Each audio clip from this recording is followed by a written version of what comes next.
سائل ہے محمد احمد، جس کا تعلق ہے اسلام آباد سے۔ اس کا سوال یہ ہے کہ اسلام کا معنی اور ایمان کا معنی اور مفہوم کیا ہے؟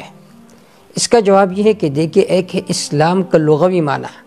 یہ جو اسلام کا لفظ ہے یہ ماخوذ ہے سین لام میم سے، 3 حروف سے، سین لام میم، جس کا معنی ہے بچنا، محفوظ رہنا، مصالحت اور امن۔ جیسا کہ حدیث پاک میں بھی آتا ہے اس لغوی معنی کی تائید، المسلم من سلم المسلمون من لسانہ و یدہ۔ مسلمان وہ ہے کہ جس کے ہاتھ سے، جس کے زبان سے دوسرے مسلمان محفوظ ہو۔ تو اب یہاں پر سلمہ، اسلام بھی سلمہ سے ماخوذ ہے، تو سلمہ کا معنی ہے محفوظ ہونا۔ اب اس مادے کا جو باب افعال ہے وہ اسلام ہے، تو لغت کے اعتبار سے اسلام کے کئی معانی ہے۔ ایک معنی یہ ہے کہ خود امن اور سکون پانا، اسی طرح دوسرے افراد کو امن اور سلامتی دینا، اور بعض حضرات نے اس کا معنی یہ کیا ہے کہ کسی چیز کی حفاظت کرنا، جیسا قرآن مجید میں آتا ہے یہدی بہ اللہ من اتبع رضوانہ سبل السلام، سورۃ المائدہ میں ہے کہ اللہ رہنمائی کرتے ہیں اس قرآن کے ذریعے سے اس کو جو اللہ کی خوشی کی تابعداری کرے اور اس کی رضابندی کا۔ کس کی طرف رہنمائی کرتے؟ سبل السلام، جو سلامتی کے راستے، جو امن کے راستے ہے، اس کی طرف اس کی رہنمائی کرتا ہے۔ تو ایک معنی اسلام کا یہ ہے، لغوی معنی۔ دوسرا معنی اسلام کا جھکنا، لغوی معنی ہے جھکنا اور خود سپردگی اور اطاعت کرنا، جیسا کہ قرآن مجید میں ہے اذ قال له ربه اسلم قال اسلمت لرب العالمین۔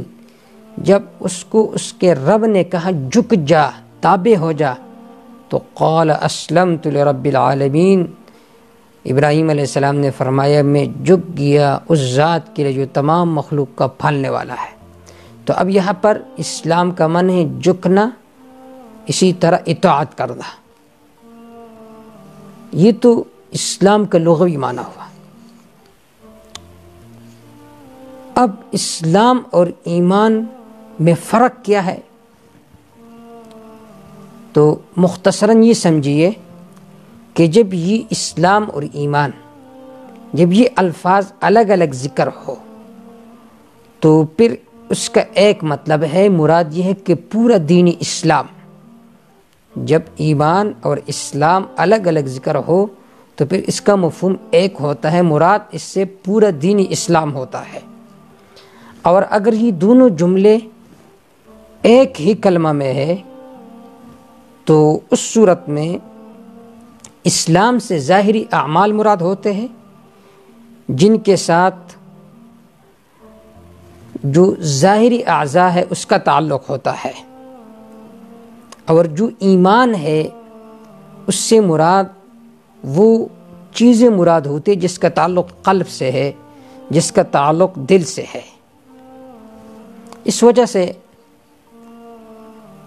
بعض حضرات نے کہا ہے کہ یہ جو اسلام ہے، اسلام، اس کی ابتدا زبان سے ہوتی ہے اور انتہا دل پر، اور ایمان کا ابتدا دل سے ہوتا ہے، اظہار زبان پر۔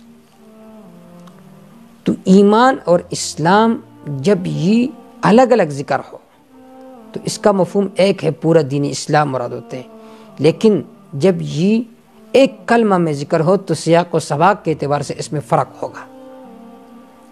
دیکھیے قرآن مجید میں ہے منافقین کے بارے میں آتا ہے قالت الاعراب آمنا، کہ دیہاتیوں نے کہا ہم ایمان لا چکے ہیں۔ تو اللہ حضرت نے فرمایا قل لم تؤمنوا ولكن قولوا اسلمنا، اے میرے محبوب ان سے کہے کہ تم ایمان نہیں لا چکے ہو، کیونکہ ایمان کا تعلق قلب سے ہوتا ہے اور تمہارے دل میں تو ایمان ہی نہیں ہے۔ ولیکن قولوا اسلمنا، لیکن کہو کہ ہم اسلام لا چکے ہیں، یعنی ظاہری طور پر ہم مطیع ہو چکے ہیں، دل میں ہمارا نفاق ہے۔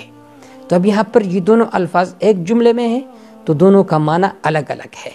تو حاصل یہ ہے کہ ایمان اور اسلام جب یہ الگ الگ ذکر ہو تو اس کا مفہوم پورا اسلام ہوتا ہے، جب یہ ایک جملے میں ہو تو سیاق اور سباق کے اعتبار سے اس میں فرق ہوتا ہے۔ واللہ تعالی اعلم بالصواب۔